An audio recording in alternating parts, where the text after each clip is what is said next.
En l'espace de 24 heures, une vague de soutien international a déferlé en faveur de Juan Guaidó, le président de l'Assemblée nationale du Venezuela, autoproclamé président par intérim le 24 janvier dernier. Une fois passé et rejeté l'ultimatum lancé par 7 pays européens au président contesté Nicolás Maduro, au moins 19 États membres de l'Union européenne ont reconnu la légitimité de Guaidó pour organiser la prochaine présidentielle anticipée.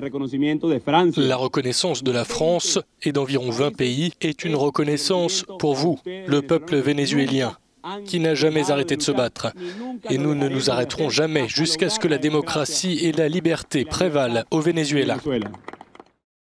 Cependant, le gouvernement italien divisé continue de bloquer l'adoption d'une déclaration commune de l'Union européenne, alors que le Parlement européen s'était mis d'accord pour reconnaître Juan Guaidó la semaine dernière. L'appel du président de l'hémicycle, l'italien de droite Antonio Tajani. Nous appelons une fois de plus le gouvernement italien à changer de position et à ne pas soutenir un dictateur cruel tel que Maduro. Et en disant cela, je parle au nom du Parlement européen, ce n'est pas une position personnelle. Hier aussi, à Ottawa, 11 des 14 pays membres du groupe de Lima ont appelé un changement de gouvernement sans usage de la force au Venezuela et ont exhorté l'armée à se ranger derrière Juan Guaidó.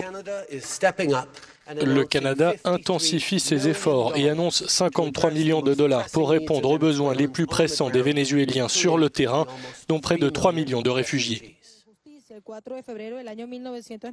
Le président Nicolás Maduro, lui, se montre constamment avec l'armée. Il refuse pour l'instant l'aide humanitaire proposée par les États-Unis et a révélé hier qu'il avait demandé l'aide du pape François pour amorcer un dialogue pour résoudre cette crise. Le Venezuela a droit à la paix, au développement, à avoir son propre modèle politique, à l'autodétermination. Donc nous répondons aux menaces avec un appel au monde entier, un appel mondial à la solidarité, à se mobiliser pour la paix.